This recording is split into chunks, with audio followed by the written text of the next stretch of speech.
Genesis chapter 40.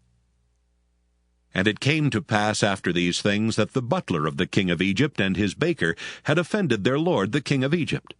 And Pharaoh was wroth against two of his officers, against the chief of the butlers and against the chief of the bakers. And he put them in ward in the house of the captain of the guard into the prison, the place where Joseph was bound. And the captain of the guard charged Joseph with them, and he served them, and they continued a season in ward. And they dreamed a dream, both of them, each man his dream in one night, each man according to the interpretation of his dream, the butler and the baker of the king of Egypt, which were bound in the prison. And Joseph came in unto them in the morning, and looked upon them, and behold, they were sad.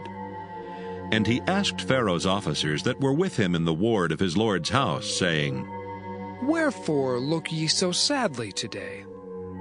And they said unto him, We have dreamed a dream, and there is no interpreter of it. And Joseph said unto them, Do not interpretations belong to God?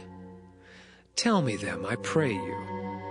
And the chief butler told his dream to Joseph, and said to him, In my dream, behold, a vine was before me, and in the vine were 3 branches, and it was as though it budded, and her blossoms shot forth, and the clusters thereof brought forth ripe grapes.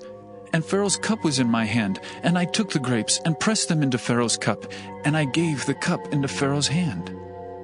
And Joseph said unto him, This is the interpretation of it. The 3 branches are 3 days.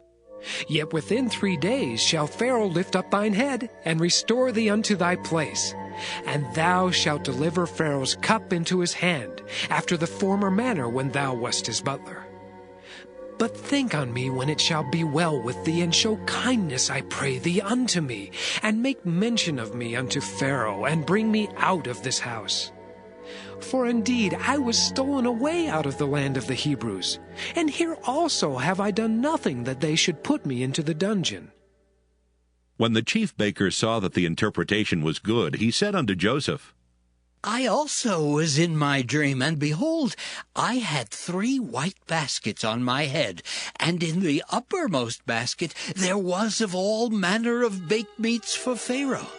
And the birds did eat them out of the basket upon my head. And Joseph answered and said, This is the interpretation thereof. The 3 baskets are 3 days. Yet within 3 days shall Pharaoh lift up thy head from off thee, and shall hang thee on a tree, and the birds shall eat thy flesh from off thee. And it came to pass the 3rd day, which was Pharaoh's birthday, that he made a feast unto all his servants, and he lifted up the head of the chief butler and of the chief baker among his servants. And he restored the chief butler unto his butlership again, and he gave the cup into Pharaoh's hand. But he hanged the chief baker, as Joseph had interpreted to them. Yet did not the chief butler remember Joseph, but forgat him.